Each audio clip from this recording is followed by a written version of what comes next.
Hi everyone, welcome back to my channel. I hope you're all doing really well as always. So today I'm going to be doing a bit of a different video for you because I'm going to be talking about working in publishing. If any of you didn't know, I am a junior editor at a children's publishing house here in Leicester. That is my job. I thought I should probably mention that before we get started. And I know that working in publishing is a dream of a lot of people, not just me, especially those of us who are in this lovely booktube community, so I thought it could be interesting or possibly helpful for me to share some of my stories and tips with you. Of course, I do just want to say that all of this is purely from my own experience. I am by no means an expert in this field. I've not been in the industry very long, but I thought I would just tell you about my personal experience. Some people have actually requested that I do videos like this in the past, so if that was you, then this video is for you. I hope you enjoy it. I'm actually thinking I might make this a series here on my channel if this video goes down well, and I can talk more about what it's like actually working in publishing once you get there. So that could involve all the different stages that go into making a book and how long it takes. I could talk about the different departments within the publishing industry and what their roles are, and I could obviously talk a lot more about editorial specifically because that is my department. So that's my plan. Let me know what you think of it. I'd really enjoy to do a little publishing series here on my channel if you guys want it. So I'm going to start this video by telling you about my story getting into the publishing industry. So I'll tell you about my relationship with publishing and all of the things I did in a bid to get into the industry. And then we will go on to some of my top tips for those of you who may be looking into going into publishing as well. So I have always loved books, and I've basically always wanted to work with them. I don't remember a time when I wasn't reading books and loving them and thinking they were the most valuable and special things. And as soon as I started to think about what I wanted to do when I was older, I always knew it must involve books. When I was younger, I actually didn't know what publishing was. I didn't really think about how the physical book comes into being, as a lot of us don't think about, I think, when we're younger. So I dreamed about being a bookseller and an author and even a journalist at one point because it had something to do with writing. And then when I was around 18, I decided to look more seriously into jobs that worked with books, and I decided that I wanted to be an editor in fiction publishing, and that is what I've been pursuing ever since. As well as reading books for pure pleasure and escapism, I've always loved to read books analytically, so I've always loved to delve deeper into them and think about their possible layers of meaning and what they could teach me about the world around me. And over time, this taught me to read books critically. This led me onto book blogging, where I started writing full reviews for all of the books I read. And over time, it also led me to start my booktube channel. And I didn't do these things as a means to an end of getting into publishing at all. I merely started them because I love them. But having a book blog and a booktube channel are definitely valuable for getting into publishing, as I will explain later. Ever since I decided what career I wanted to pursue, I was constantly contacting everyone I possibly could who might have anything to do with the industry, both at home in the Lake District and in my uni town in York. I emailed everyone I possibly could and told them who I was and what I was passionate about, and ultimately asked them if they could offer me any kind of insight or experience at all into the industry. One of the first experiences that I got was being a volunteer bookseller at my local Oxfam bookshop, which is an amazing job, by the way. I would recommend it to everyone. Through this job, I got experience selling books and displaying books and organizing books and noticing valuable books and also writing descriptions of the books for their website. And this job also opened up a really cool other opportunity for me as well,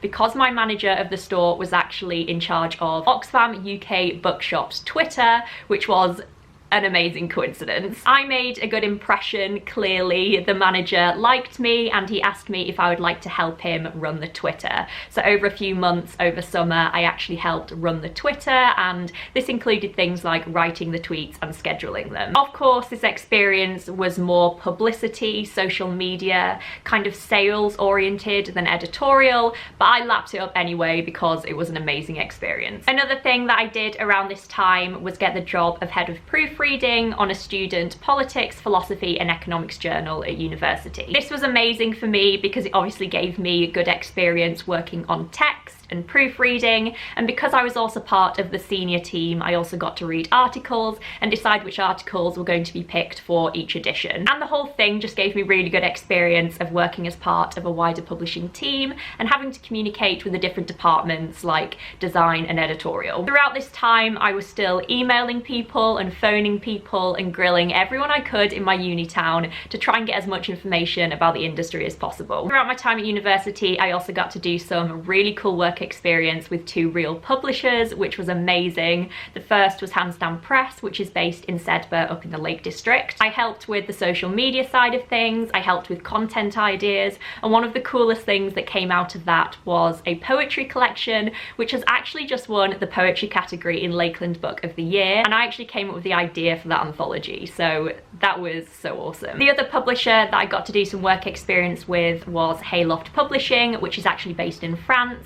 I went to France for a week over summer and stayed with the lady who owned the company and did some work with her. I read manuscripts, I sent emails to publishers, I helped do some proofreading and some editing, I packaged up books to be sent away, and I also got to try out using some publishing software for the first time. And throughout this whole time, of course, I read.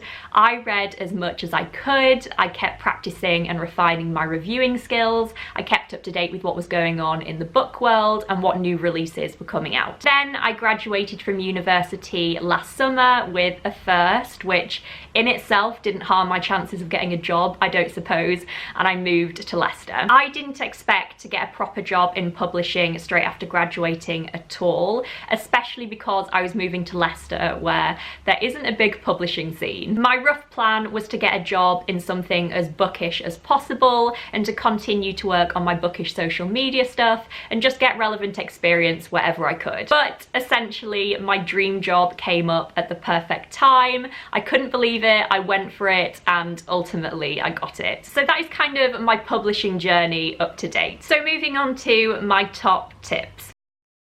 So obviously my journey has been pretty editorial focused because that's a department that I wanted to go into, but I think that these tips should be helpful generally for anyone who wants to go into any kind of department, or for even if you don't know what kind of department you want to go into. I hope these will be helpful. Tip number one is be open-minded. Publishing is a huge industry, and whether or not you think you know what kind of publishing house you want to go into or what department within publishing you want to work in, this really could all change. I have been very lucky in that I always thought I wanted to be an editor. I managed to get enough editorial experience to get me an editorial job, and I do love it. But I've heard about so many people who think they want to go into one specific department, but they actually get into another one and they end up loving that, or they end up going into the one that they think they're going to love and they find out about something else that is way more suited to them. My point is, don't close yourself off to anything. Don't just seek work experience in the field that you're most interested in, and don't wait for the perfect job to come up before you start applying for anything. Be open and learn as much as you can about everything. It will all be useful to you and it could possibly be very interesting. Also, publishing is just so damn competitive, so I would take what you can get, if I'm honest, especially at the beginning. Tip two is experience is the most important thing. In my experience from speaking to people who work in the publishing industry and people who hire in the publishing industry in both small and big companies, the work experience you do is far more important than any type of publishing qualification. Now, I'm sure that there will be people who will disagree with me on this one, and don't get me wrong, I do realise the value of publishing qualifications. They definitely have their place and they can definitely be really, really useful. But I didn't have any kind of publishing qualification whatsoever. I just had a shitload of experience and I got the job. I think what I'm trying to say is that publishing qualifications can be amazing and they can teach you a lot, but they aren't necessary to getting a job in the industry. Get experience wherever and whenever you can. Be constantly on the lookout for different opportunities in all different types of publishing houses, big or small, whatever size they are, whatever speciality they are. One thing that I did was have multiple types of draft emails saved so that wherever I was, I could just fill them in and send them out to everyone. So one of my main email drafts was like, "Dear Sir or Madam, this is who I am, this is what I'm studying, I want to go into publishing, can you give me any kind of experience? I'm happy to volunteer. This is what I'm passionate about, this is the kind of experience that I already have.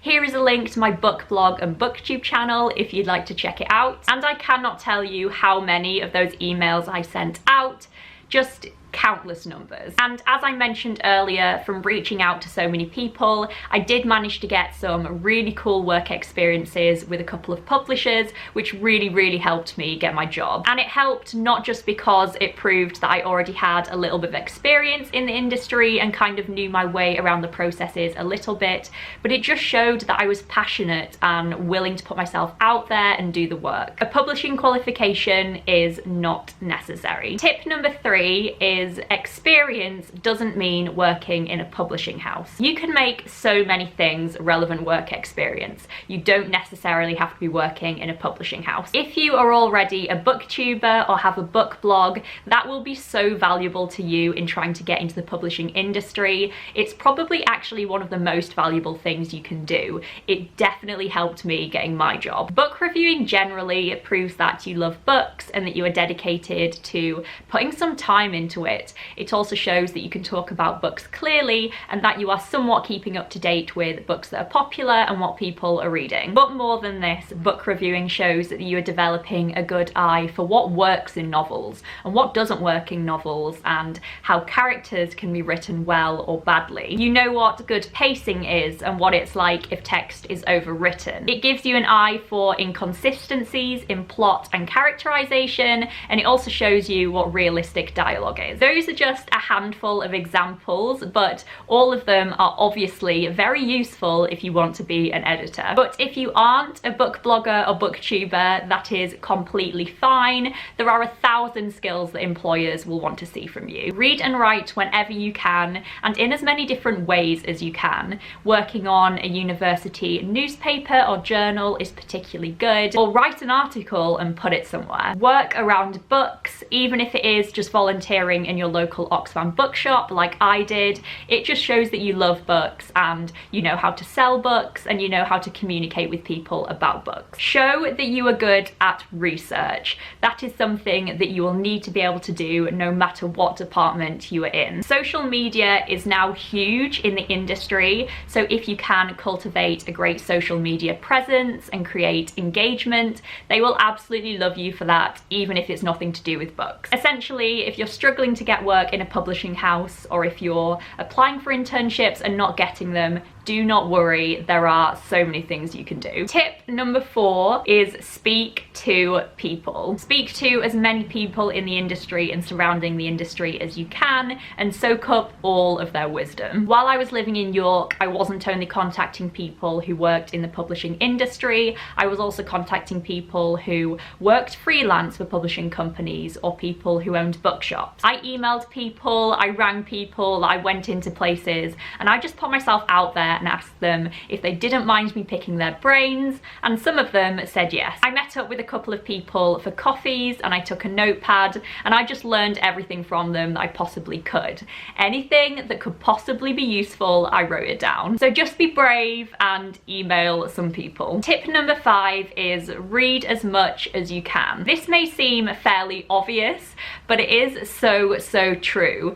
Just read a lot. And I don't mean that you have to have read everything in the world. I don't mean that you need to have read all of the classics or be really up to date with all the new literary fiction releases. You don't need to have done all of those stereotypical things to work in publishing. But you do need to have read a lot within your area of interest. If you're interested in non-fiction, read a lot of non-fiction, especially new non-fiction releases. If you're interested in children's publishing, then make sure you're reading the new releases in children's publishing. If you're not sure what area of publishing you want to go into necessarily, then just read whatever you like. I will say that reading around a little bit will definitely help you. It's always going to be a good thing for you to have basic knowledge in all of the different areas of literature. Also, keep track of what you read. This is so helpful, and by this I do just mean something as simple as having a Goodreads account and star rating whatever you read when you read them. Make a a note of what you read in any given year and how you found the books,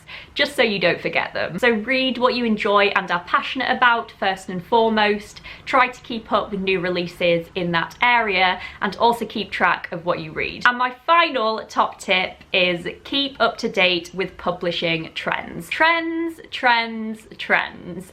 That is a word that you'll be hearing a lot. Keeping up to date with current trends is so important, both in your specific fields of interest, but also just generally across the board. Keeping up to date with trends is invaluable. Potential employers will want to know that you have an excellent awareness of the current book market and what is being released and what is popular, because they want to be aware of those things and keep on top of those things because they want to sell books. Trends doesn't just mean what types of books are popular in terms of genre and themes, although that is a huge thing. One of the most prevalent examples of this as of late is classical retellings. That is a trend.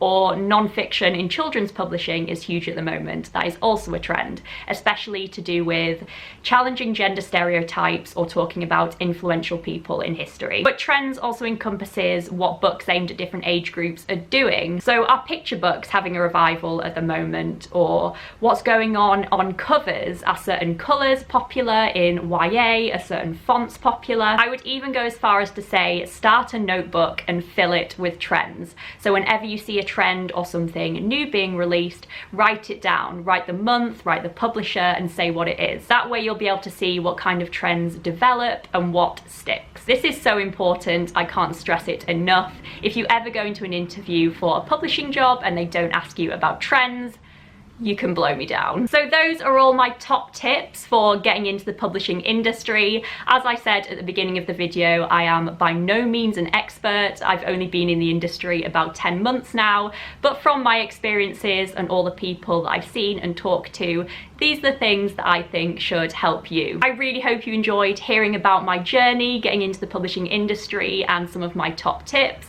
I hope you found it interesting and maybe helpful. Like I said at the beginning of the video, I would love to make this a series here on my channel if you guys want it. I would love to make more videos related to working in publishing. So if you think that's a good idea, then please let me know down below. And if you have any ideas for specific videos, then please let me know that as well. I am really open to suggestions. Thanks so much for watching, everyone, and I will see you all soon.